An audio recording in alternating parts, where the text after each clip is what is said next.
வண்டிக்கு வந்து wiring change பண்ணுறதுக்காக வண்டி காயில் இதெல்லாம் டெஸ்ட் பண்ணி உங்களுக்கு எனக்கு வீடியோ போட்டுருக்கேன். அதில் வீடியோட என்ன பிரச்சனை அப்படின்னா, கீழே உள்ள காயில் போயிருந்தது.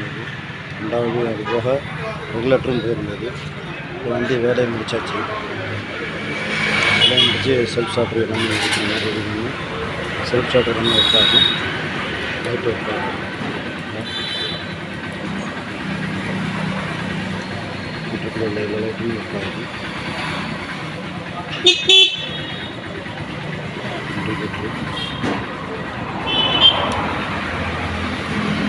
வண்டியில் வந்து என்னென்ன பிரச்சனை இருந்தது அப்படின்னா, வண்டி வந்து ரன்னிங்கில் ஓடிக்கிட்டு இருந்தது. திடீர்னு ஒரு நாள் லைட் ஏரியாமல் இருந்தது.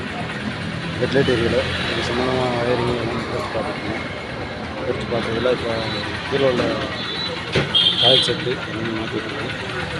காயில் செட்டுனா அதுக்காட்டு காயில் நேற்று டெஸ்ட் பண்ணி காமிச்சது. இது காயில் வந்து இந்த இதில் இருக்குது, பேட்ரி இதில் இருக்குது, ரெகுலேட்டர் பின்னாடி இருக்குது. இதெல்லாம் சேஞ்ச் பண்ணி வயரிங்லாம் செட் பண்ணி நீட்டாக எந்த தொந்தரவும் இல்லாமல் நீட்டாக ரெடி பண்ணி வச்சுருக்கோம்.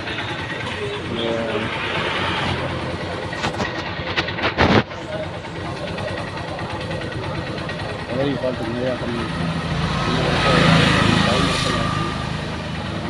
ஃபால்ட்டு